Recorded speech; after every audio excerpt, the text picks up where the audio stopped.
He's the man behind some of Bollywood's most iconic beauty moments. This entire conversation is packed with the simplest beauty hacks and insider tricks that will change how you do your makeup forever.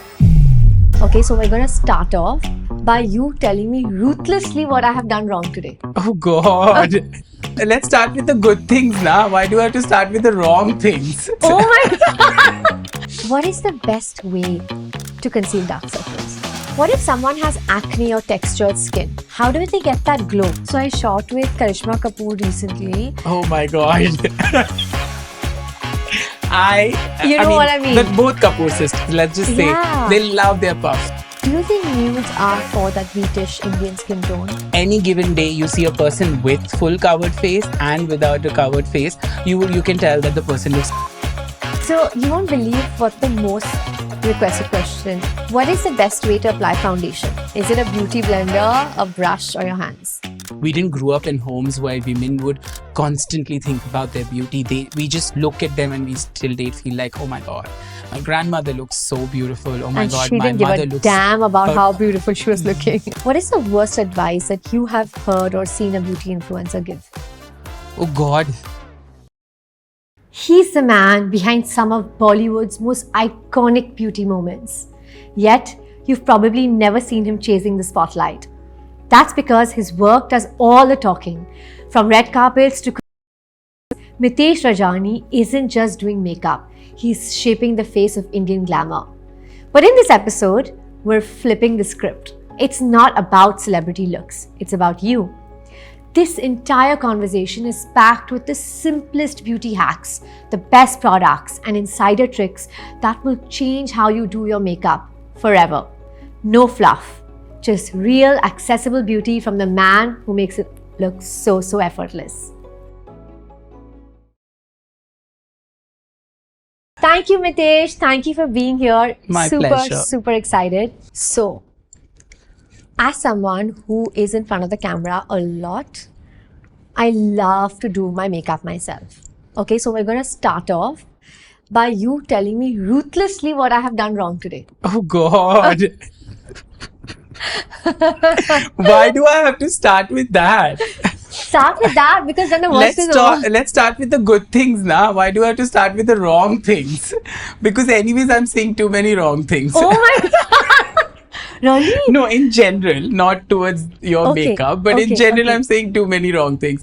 But no, I think they've done a great job. Who they is me? You've done it yourself? Yeah. I thought there is a person. No, I would never. Then I would never ask you. Okay. I always do my makeup myself.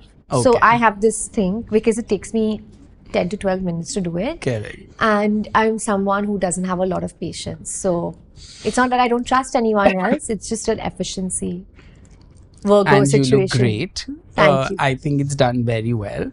I remember saying this to you when I did your makeup for the first time also. Don't take your concealer to the lash line. You remember this? I told you then also. I somehow don't understand when the my concealer goes right up to the lash line because I feel like there is this, for me, that's too harsh on a face.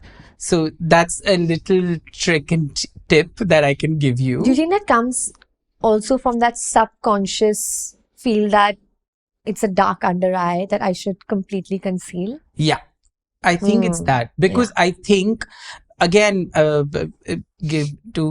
elaborate on that, I think beauty idea, we are looking at what we are looking at or what we see a lot of beauty videos or influencer videos that we see today are all derived from TikTok and a lot of West, right? The trends are all coming from there, whether it's the 3 dot or whether it's that fox eye or I don't know what that is, but all of them, the mocha and all of it is coming from there. Right.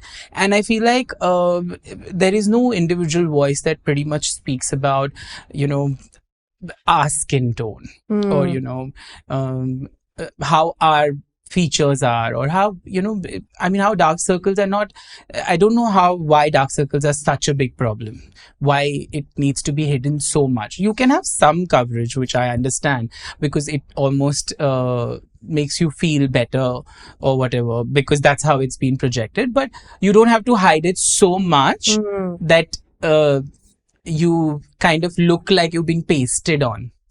And yours is not that. Not that I'm saying yours is that. But don't worry, I can take it. I've come with an armor today. No. I'm saying when I look at it, that's when I say, why I say don't go up to the lash line is because I feel like that little bit of that darkness, that subtleness, I think who was doing it? Salma Hayek, if I'm not wrong, was doing a beauty video recently, and she said something like that oh, do you see this darkness? I have a natural eyeshadow. And I was like, why don't we think like that? Why don't we think that there's some amount of darkness and some amount of pigmentation is beautiful, because I think it brings out our features more. I mean, any given day you see a person with full covered face and without a covered face, you can tell that the person looks younger. It's anybody. I have heard this from every person who sees their face without makeup, and then suddenly there's a full coverage face and they're like, oh, I think I look younger, because you've taken out all the natural contours of your face. You made the face even, and now you're going to use a darker powder or a darker shade or a darker contour kit to bring those contours back in. So you are actually trying to balance out what is naturally balanced.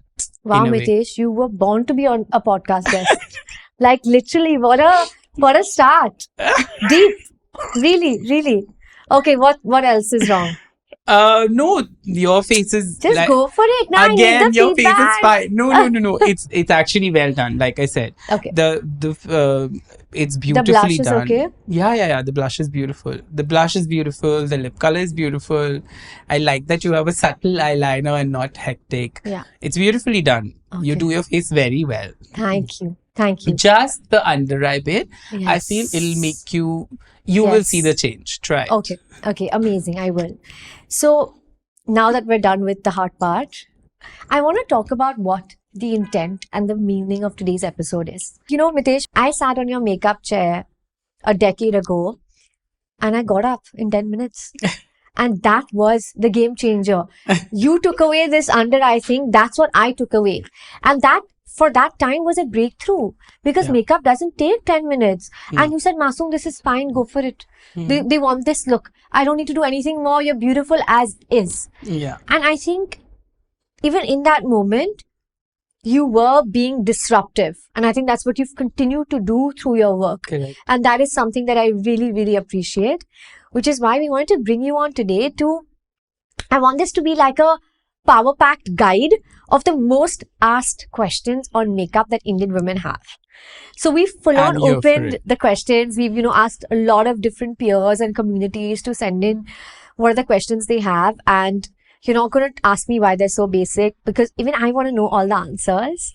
So the first thing I'm going to talk about is dark circles, because you just spoke about it. What is the best way to conceal dark circles?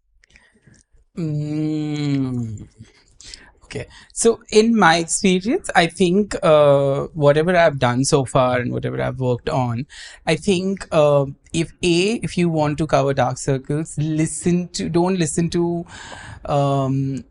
brands that are coming out of how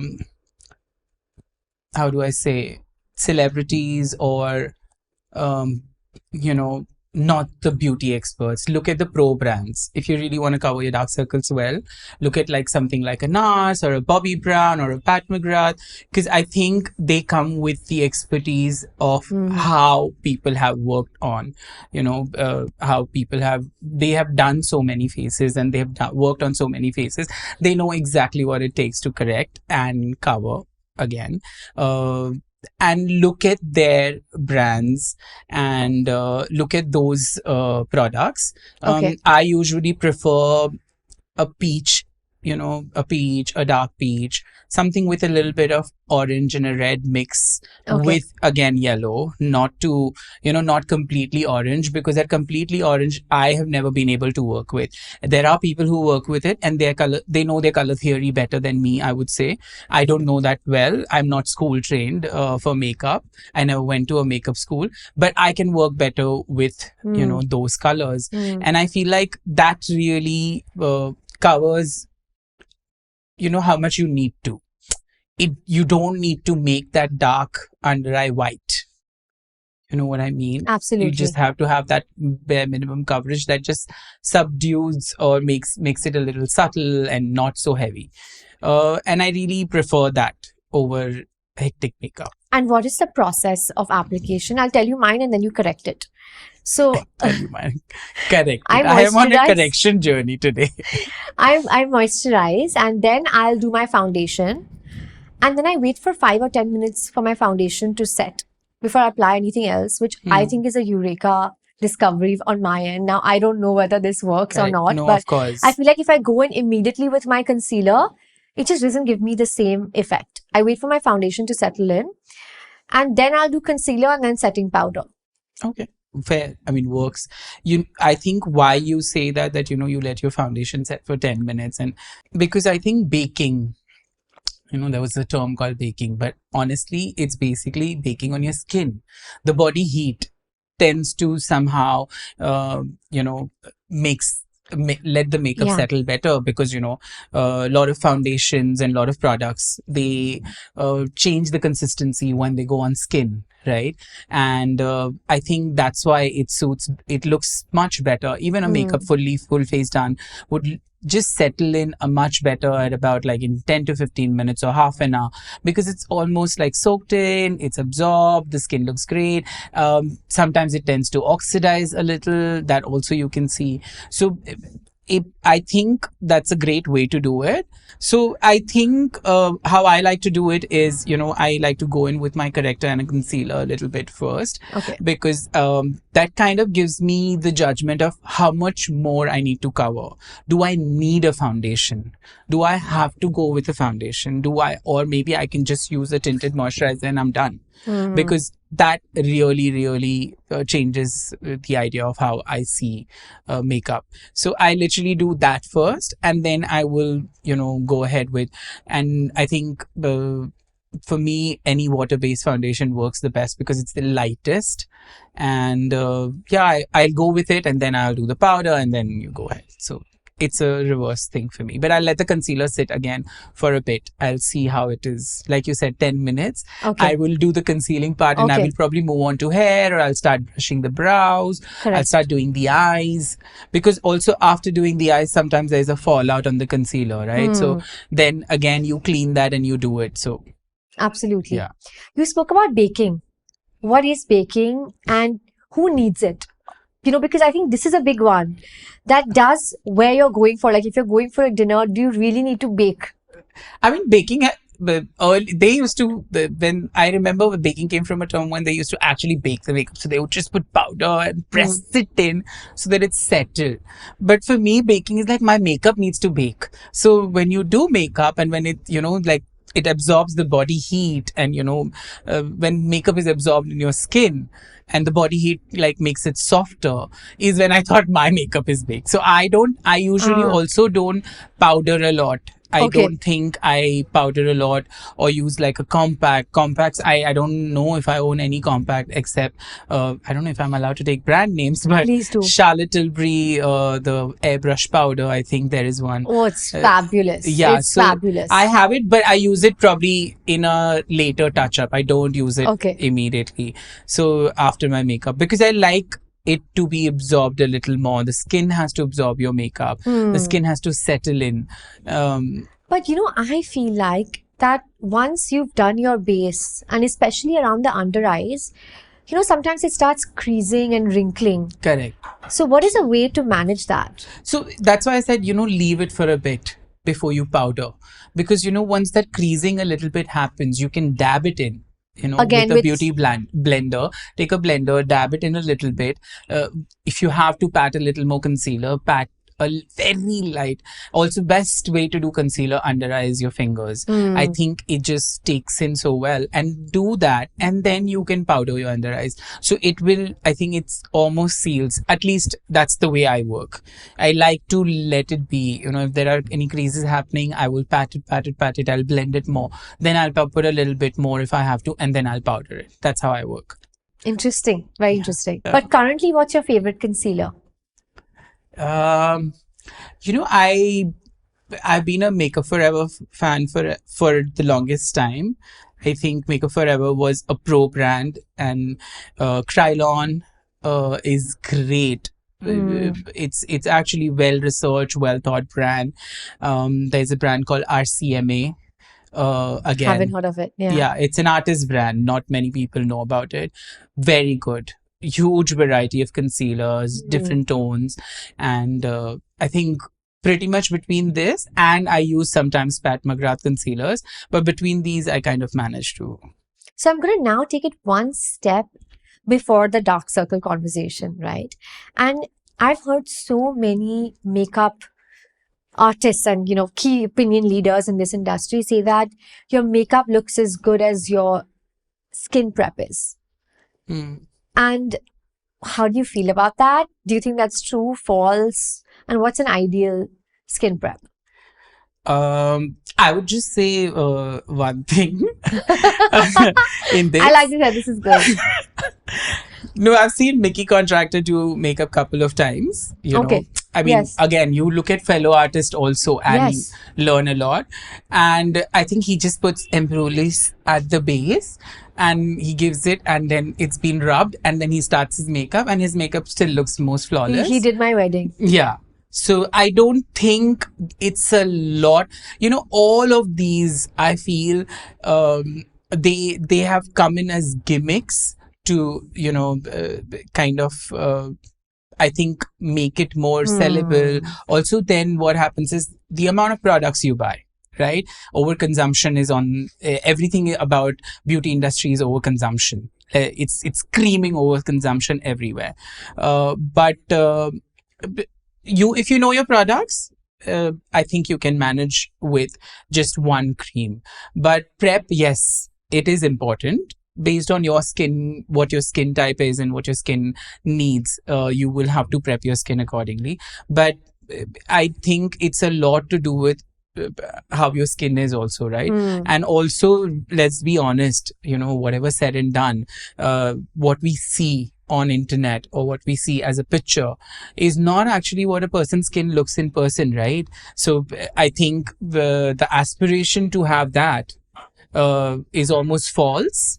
And it's not possible because the plumps and the dewiness and all of that things that happen in the water, glowy, Yeah, of course, the dewy. skincare ads. Yeah. That's a bit of selling a dream. But I think everyone also is in acceptance of that. Yes, absolutely. Yeah. That's what I'm saying. I think it's come out a lot more that the acceptance of it has become much more amongst people. Like people are understanding it way more now than it was, because earlier it almost felt like unreal and untouched. And that kind of it's a delusion that we're selling. But in reality, I think how you take care of your skin, and it's all a lot of 90%, I think, diet, 10% of your external skincare. And Really, I think it's also so much of your mental health. Yeah, mental and health. Stress levels. Yeah, okay. That I think again, that's a huge one. Yeah. Like you're stressing, your skin is going to tell you you're stressing. Correct. Like hormonal changes. Yeah. True. Absolutely. So you won't believe what the most requested answer from you was. What is the best way to apply foundation? Is it a beauty blender, a brush, or your hands? I'll tell you what I do. Again, we spoke about the skincare, right? Yes. So I put my moisturizer. I put 2 drops of, the foundation that I want. And if there is, sometimes I like to use, when they want the dewy finish, yes. and I use some, like you have the YSL had one, and then there was the Touche Eclats. Yeah, but it's not Touche Eclats, it's called something else, and it's got a little bit of shimmer in it, like a hint of filter, like the filter that you put on face. And Charlotte Tilbury has a filter as well. Yes, it does. It's called some filter. Again, I'm very bad with names. So I put 2 drops of that, 2 drops of my foundation, little moisturizer. I mix it with my hands and I use it like a cream and massage over the face. Really? Yeah. I like mix it like this? Yeah. Foundation? Yeah. I literally do that and I apply it, like pat it and massage it into skin. So I think Very that interesting. that works really well for me. Okay. But Beauty Blender is great. But does everything give you a different finish? It does. Like, I mean, Beauty Blender and the hands thing. When I use my hand, the what it gives does is it adds the warmth to the product already, because it's my hand, right? And my body warmth is making my body heat is making it a little more warmer, the product, so it sits in better for me. It's a very, very personal choice. And otherwise, on some clients, based on what they prefer, I'll use a stippling method. If you need heavy coverage, sometimes you have to stipple the foundation with a buff brush, or you can use a beauty blender, whatever works for you. But what gives you, like, between these three, what gives you a heavy coverage? And all of them can give you heavy coverage. If on my hand, if I put instead of 2 pumps or 4 pumps of foundation, correct, you have more foundation. Yeah. Again, if I'm taking a foundation which is not water based and oil based or a cream based, and which is a little more thicker, it'll give me a thicker coverage. So you can get a thicker coverage and thinner coverage based on how you apply it. It's very, very, very subjective, but and it's fluid, flexible. Yeah, it's flexible. Like I said, I literally want to tell your audience that everything on your face that you do, you will have to find your own ways to work with it. You cannot look at a video online and think that this is how it's going to work for me.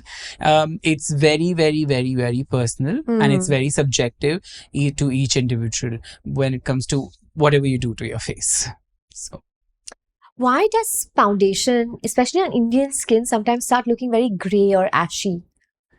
I think it's the mixture of the foundation tone and the undertones, right? Like, I mean, for example, when one of my cousin or a relative ask me, what foundation should I get? And they'll be like, tell me a number. I'm at a store. Just tell me now. And I'll be like, but how do I tell you a number?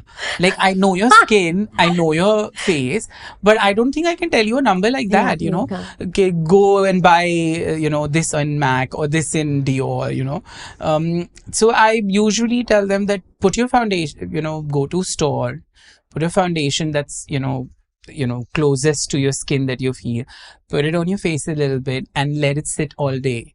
And then you will know in few hours, pretty much, honestly, in like 30 minutes to 45 minutes, you will get to know if it's, looking gray, if it's turning ashy, or if it's turning too yellow. Because, this myth that having yellow foundation for Indian skin is also not so true for me. Like, it has not worked in my favor, because I don't like faces looking like that. I find yellow foundations a little too heavy, because they make your face look a little more, how do I say, flatter. For me, I prefer most of the things with red undertone and olives. Like, red is my favorite undertone, I think. For Indians. I mean, for most skin tones, I've been able to work with it, I'll be honest. It works well for a moving camera. It also works. Another tip that somebody gave me once was, what you see with your naked eye, don't sit in a light and look at it and think that, oh, this is fine, and then you move out to another light and it looks different. So what you see with your naked eye and how you see it and how you feel it is what is real. It can change. The lights and cameras can change, but the face won't change. Absolutely. So that's how I see it. I see what's working for me when a person is sitting in front of me, and I try to get a daylight to see what color works. But red undertone, a mix of, little bit of that redness in it, kind of gives me a more natural finish for a moving camera and a still camera. And I prefer it like that. How does one make their base last? Right? Their foundation, concealer, how do you make it last 8 hours, 10 hours, like long wedding functions, or, just a long day at work? It's powdering and touching up. Nobody's base lasts that long. Just saying, we all touch up. What about that setting spray? Yeah, like I said, you do powder, you put a setting spray. So powder first, which is, but when you say powder, are we talking about like the setting powder? Or are we talking about compact?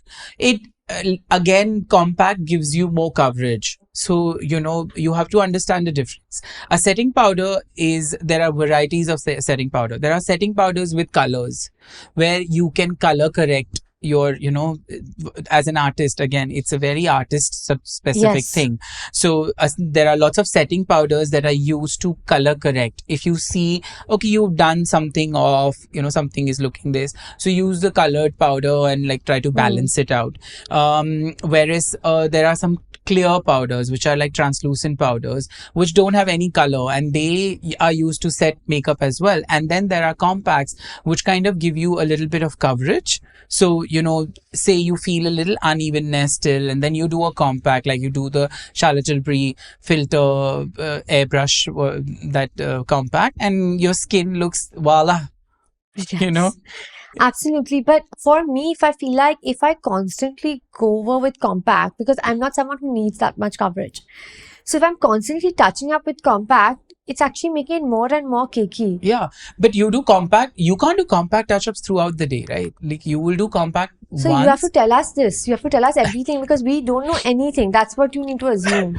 No, so if you're doing compact, let's say if you're using compact and if you use compact once, I don't think once you put a fixer, you will need to touch it up so often. Okay. So Yeah. the magic formula is compact once. How much time after doing your makeup? I mean, once your base is set, you said, not Yes. 10 to 15 minutes. 10 you to have 15 wait. minutes compact, and then your setting spray, and you should be good for the Good. day.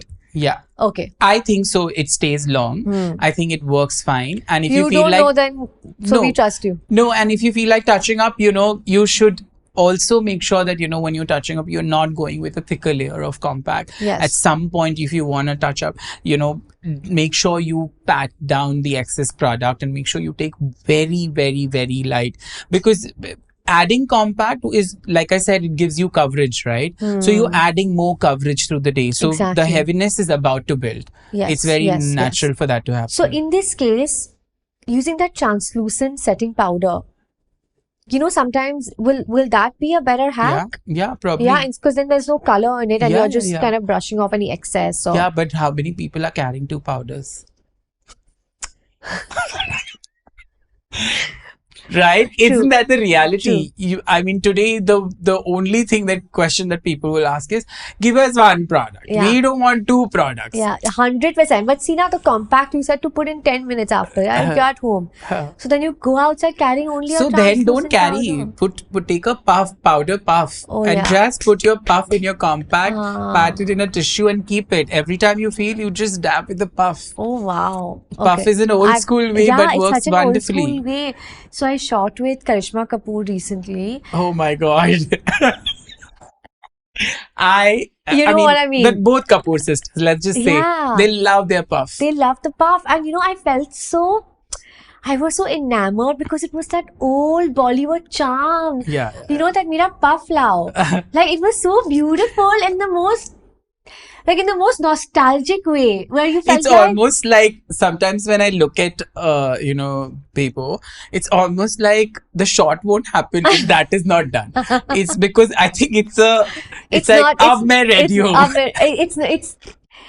It's the, what do you call it? It's the ritual. Yeah, it's a the ritual. of it, and I saw her and I said, I have to bring this puff into my life because it's doing something, because the shot that comes after that is just mind-blowing. Also, if you notice, these girls are so used to matter skin, cleaner skin. Yeah. I mean, all the actresses in today, even on moving camera, a lot of them use cleaner, like matte skin. Yes. Because moving camera, a lot of time the shine and all is not necessary. And I think the matte skin somehow registers better, on a lot of these advertising and stuff like that. Yes, absolutely. So unless it's for a specific skincare and then you make the skin dewy. So I think it's that also. It immediately pushes the makeup into the skin feels matte, and the skin feels some love. Yeah. What if someone has acne or textured skin? How do they get that glow? Because you'll get the full coverage, right? You'll cover the texture on the acne with going more on the quantity of your foundation, I assume. But getting the glow could be a bit tricky. But that's where I say that, not every makeup trend is for everyone. So you don't have to aim for glow when you think you can't achieve it. Why don't you look at something, like I said, the matter skin, or, we forget, as I said, that, trends, and when there's certain looks are recreated, they're created for a certain skin type. The Korean glow is for Korean skin type. It's not for Indians. The glass skin. The glass skin. So I think we should look at our skin type. We should get comfortable with that and achieve what we should achieve, what we are able to achieve on our skin, not what a camera or a trend is showing you. Tell us how to apply eyeshadow. For an individual, you would say, like, or, doing, basic, how people do their makeup, Basic. Right? I'm in front of the camera twice a week. I just do one shadow. Like, I don't... Oh, do you think it's important to layer the colors? Or is it okay to just find one that works for you and stick to it? Like, I do a brown and then I just... Yeah, I think that's nice, no? Because, too many layers and too many colors just add that much complexity. And I don't know, how well the user knows to use the colors. The colors also register different on different skin, right? But if one color that you find is working for you, and if you manage, as you build your kit, again, you can manage 2-3 colors, and I think a wash of one color with either you want to do a liner, you want to smudge your liner, the wash of one color is pretty much that, because with open eyes there is only so much showing. A, primarily. B, I think also, the shadows are meant to give you that contour and definition for the eyes. They are not meant to do, like some magic tricks to your eyes. So, if your eyes are a little brown naturally, you just try and use some brown colors around your eye, and you will see how that makes your eyes twinkle a little more and the browns come out beautifully. So, I think that's what makes a difference. That's what eyeshadows are for, to bring out the eyes more. Right? Not to, make it like show a trend or show a piece of art. Yeah, like, and almost also because I also think there's this sense of doing something because everyone's doing it. Correct. Yeah. Right? That's like, pretty much that. Like, even if I'm thinking about it in my ritual and regime, I'm putting eyeshadow because I've been told it needs to be put. I don't even know whether I actually need it. Yeah. Or if it's doing anything much. But sometimes you just kind of, I think it would be lovely to actually recoup and think about what are the steps that you need to do. Yeah, because like I said, you on a functional basis, if you have to look at it, unless you are creating a beauty look on an editorial shoot, where I need to, create certain looks and do it a certain way, and, it's shot in a certain light and shot like that, on a day-to-day basis. A simple trick that I can tell you is, this is what I feel personally: any sort of light eyeshadows than your skin tone, or anything with too much glitter on the eyelids, if you want your eyelids to show too much and the eyes to become smaller, pop those colors on top, because then your eyes will become smaller, because it's catching more light. That's the logic. So you do not put those colors, and you keep them very like subtle, not so shiny, and deeper tones, so that the white of the eye and the brown of the eye or the black of the eye pops more around the eye. And that's how I look at the basic theory of colors, and how to use colors around someone's eye. I do not like to put those glitter shadows which you see when someone going with one eye like that, and they're doing making it look like shiny and glittery, and it's a pop of color, and it's all fancy for a shoot for me. In real life, people, I'm sorry, I don't encourage that. I don't usually like that. Browns, neutral tones, they work beautifully. Absolutely. Even with kajal and pencils, like I said, use a brown. Try using a brown or a grey pencil if you have brown or little light colored eyes. But even with darker eyes, black suddenly pops up, and it looks just more beautiful for me. So, is kajal for everyone? That's the only thing that is very Indian about our makeup, right? Yes. Like today, a girl puts kajal and they are all like, okay. See, where this question is coming from is that every Indian woman thinks that kajal is for everyone. That's Yeah. where it's coming from, right? Like, I think no matter whether you put something else or not, you'll Yeah. put that kajal, and I love that. I personally love that. So I'm happy. It's that one step towards dressing, I feel. Yes, exactly. If you're going out, Yeah. not in your pajamas, I can't Also go for the without day-to-day kajal. women, Yes. not the women in fashion, not the women in, you know, big corporate world or wherever. It's for the day-to-day women. I think kajal is it's an elevation from their day-to-day life where they're not putting it, right? So I'm like, yeah, take it if you think that's what makes you feel elevated about yourself. Why not? Let's talk about lipsticks a bit and lip colors. Do you think nudes are for that wheatish Indian skin tone? I don't know if lipsticks are for Indians. Lipsticks in general? So honestly, if you see my makeup and Yes. overall, if you see my work, I shy away a lot from lipsticks. Really? Yes, I And shy. you do the balmy look. I just like to take any color that is closer to the lip and just like buff it in, then doing a lipstick. So the thing is, for me, lipstick, I don't know how, but it has always been a problem that, I don't like those perfectly put lipsticks ever. I've never liked it. I like to take a lipstick and buff it in a little bit. But again, if the lips are left bare, I think Indian lips, to be specific, has really beautiful contours and a little bit of shading in it. If you see, there's always tonality to it. It's not pale, it's not bare. I'm shocked that you're saying this. Yeah, Because so many women feel like the lips are pigmented. yeah, that's what I like about it. Yeah, That's this is just perception, right? Yeah, I love the pigmented lips because I do think that you put a balm on it. I have a lot of my shoots, I'm not joking, a lot of my shoots, I literally put a balm on the lips and I'm like, see, it's looking so beautiful because it's just shining right. And it's just looking right and it's just looking more fluffier, fuller in all ways. So I don't really... But that balm effect doesn't last, right? It goes away. Keep on adding it. Lipstick also doesn't last. All the long-lasting lipstick that people are talking about, they just go away. You keep on reapplying your lipstick, right? How often do you reapply your lipstick?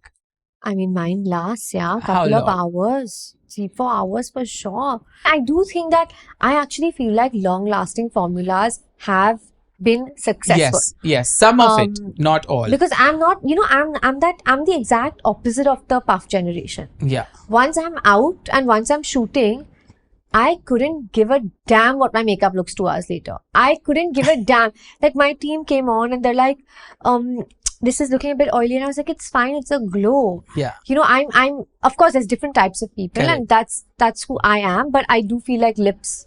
But this is exciting. So what balm do you use?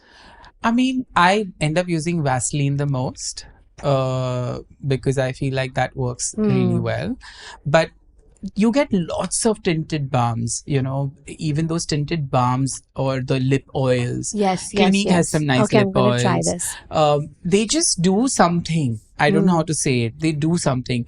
Even if you are, you don't get me wrong. Be my guest. Everyone, whoever likes using lipstick, please use it. Of course. It's of course very individual. I have just not. I've never been able to wrap my head around, applying that, like lipstick leke aise. It has never worked for me somehow, unless I'm doing a darker lip for a particular reason. Yes. It is always been for me just pat. Even till date, when I do lipstick, I always say if somebody wants a nude tone or a neutral tone, I'll take it in a blending brush and just blend it on. Okay, I'm going to try this for sure. It does Absolutely. work. Yeah. What is your favorite blush for an Indian skin tone? Over the years, there have been different. I will. Okay, give us your top 3. Right now, I'm obsessing over Merit. Merit has these colors. I always look for darker colors. I think the peaches and the pinks and the those colors, I'm not so good at using them on Indian skin. I find you go for the plums more. Yeah, I like the plums, the berries, and even the reds, tones of reds. Okay, interesting. Yeah, I really like them on Indian skin tone, so I'm using those. I do end up using Chanel has those lip and cheek tints that I use. I used to use Stella had a nice berry color. Then one of my favorite is NARS. NARS had really nice colors. Now I'm coming to the most exciting segment, which is all the hacks and the shortcuts that you have to indulge us with. What is that one hack that you use on celebrities that you think that Indian women everywhere could do with their makeup, but they're not doing? Like I said, don't do a full face of foundation if you don't need. Just do the concealer and try, just concealer on the face and try bronzing the rest of the face with a bronzer and see how that works for you, because I think that looks amazing for whatever I have done. It works really well.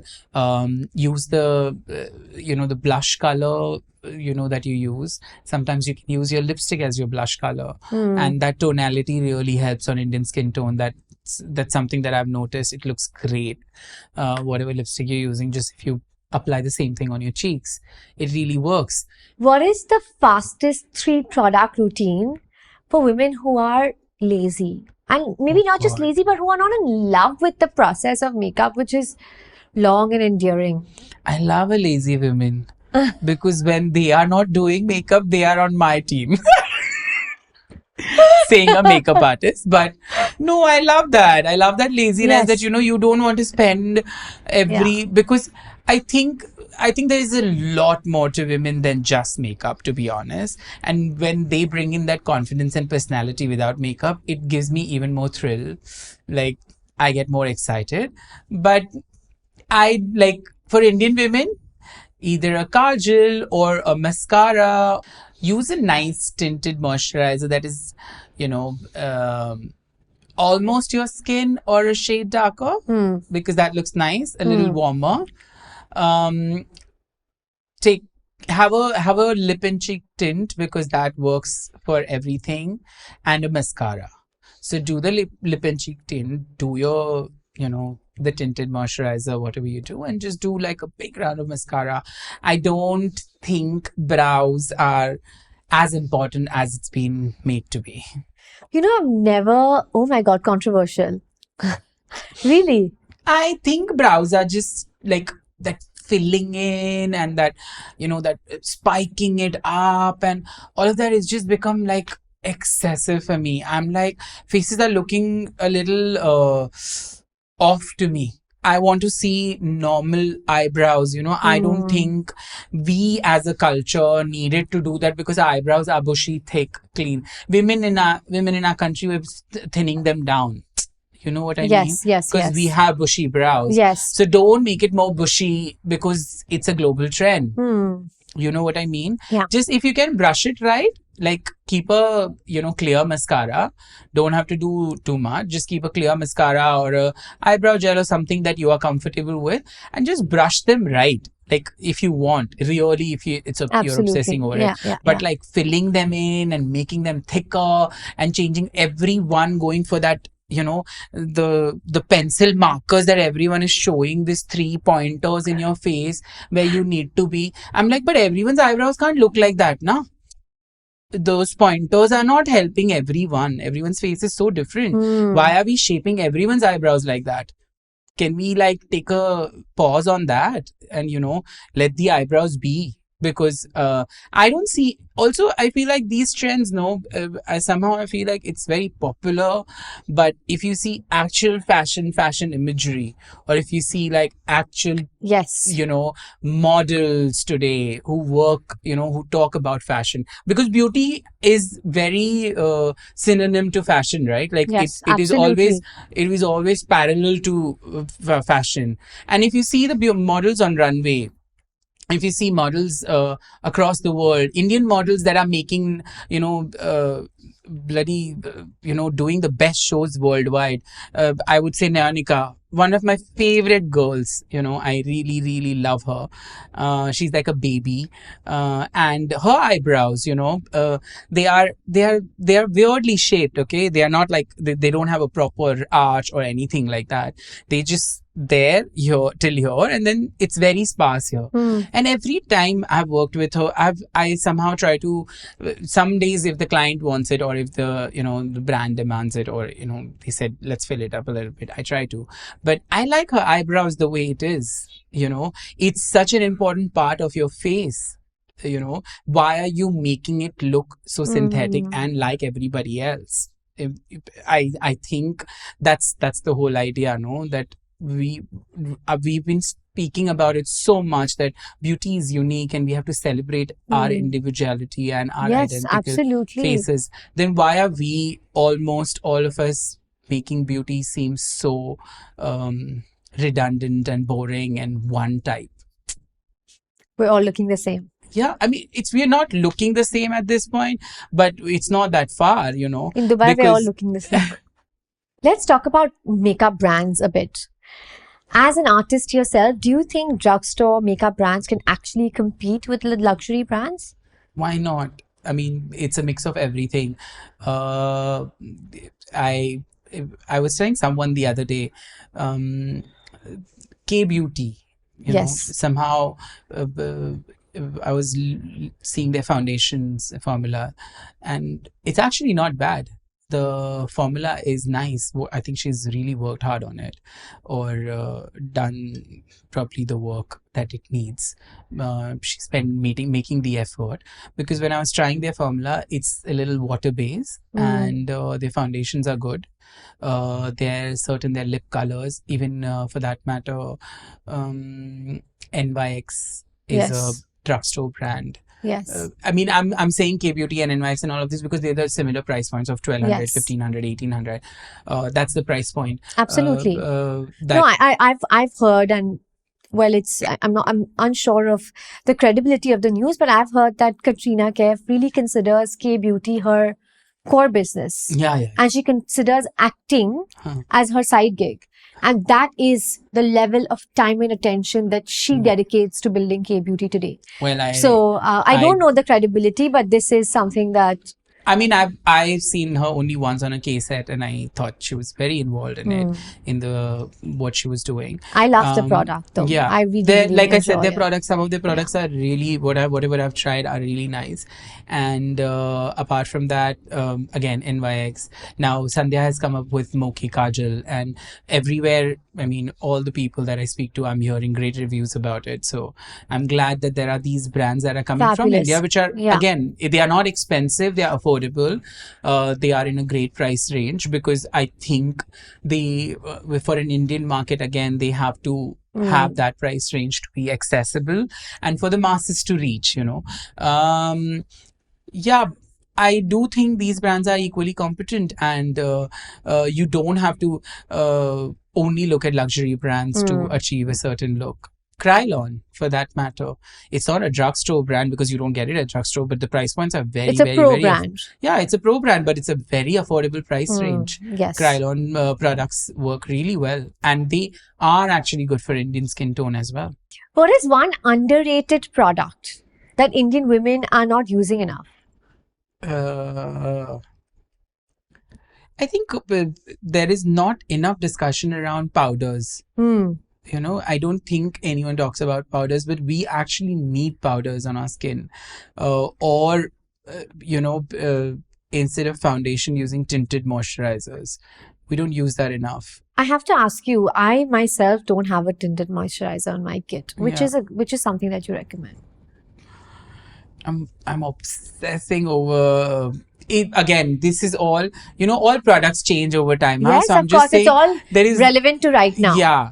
It's a luxury brand, but I am obsessing over the Chanel Le Beiges. Okay. I'm really liking that, especially the medium and the medium dark tone. It just works so nicely on skin. Can I be the auntie that asks what my tone is? Medium dark. Okay, but I've always felt like a tinted moisturizer feels very sticky. This is like water based and so beautiful, to be honest. And you again do this. I take 2 pumps and I just apply it. And I think with that, if you do a little bit of concealing, you don't need a base. Trust me, because your skin is impeccable. Thank you. So Thank you so much. But can I ask you a very weird question? And I don't know whether other see, people there is deal with nothing this. weird about this anymore from whatever we But spoke. you know what I don't like is getting the makeup on my hands. Huh. Because I'm just such a Virgo about it. So do you have to keep washing your hands, or like, I A mean, wet what's your wipe process? or a wash or like a towel. That's what I keep handy. I have those Namrata Soni towels Yes. that wipes the makeup. I have them and I use them. It's very nice. You know what I love about this podcast? We have supported everyone. The big global brands are happy. The Indian brands are happy. Big and small. We've done a good job in just supporting the fraternity. I mean, you have to know. Yeah. They are all. No, and while dissing all the makeup. No, we're laughing. trends. We're laughing, but like, I genuinely mean it. I love that this was a very wholehearted, where we've covered everything from a Chanel to a Charlotte Tilbury to Simply Nam to K by Katrina. Beauty, everything. We keep everyone happy. Okay, now last product recommendation, mascara. Oh my god. You know, I'm going to take a luxury brand name that Yes, of course. Givenchy had a mascara with a ball mascara wand. They don't have it anymore. They discontinued it, but it was one of the best mascaras. Other than that, L'Oreal has some good mascaras. L'Oreal has fantastic mascaras. And so does Maybelline. Yeah, but let me tell you, even the Moche mascara is very good, an Indian brand. Moche mascara is good. So try it out. And if you want to splurge a little bit, I think Shiseido and Surat Beauty. And Huda. Surat Beauty. Even Huda Beauty is fantastic. I find Huda. So I like mascaras. They don't make your lashes look like spider's web, because I hate when it's like so spiky and crazy. That's why I was saying Givenchy mascara, because it's the formula is so right that it gives you that individual lash separation, but not spiky. Again, Shiseido has that. And Surat Beauty. Surat Beauty is by Troy Surat, who was Kevin Aqua's assistant, and he has started his own beauty line, and you must check out their products. Excellent products again. Okay. I don't have any final question for you because we've covered it all. Thank you, Mitesh. Thank you so much for being here. Really appreciate it. And I hope together we can, break those beauty standards. Once in a decade we meet, but let's at least make sure we make that impactful. Yeah, every time we do, let's make that impactful. I hope so. I can. Thank you so much. Thank you so much for being here. Really meant the world. Pleasure. Thank you so much for watching or listening all the way through. I'd love for you to hit that subscribe button. It helps this show reach more incredible people like you, and most importantly, get closer to our goal, to build an incredible community with the Masoom Minawala show. My goals with this show are audacious, and you all are the most important part of this journey. I want to create for you. So tell me what you want to hear. What stories could change your life?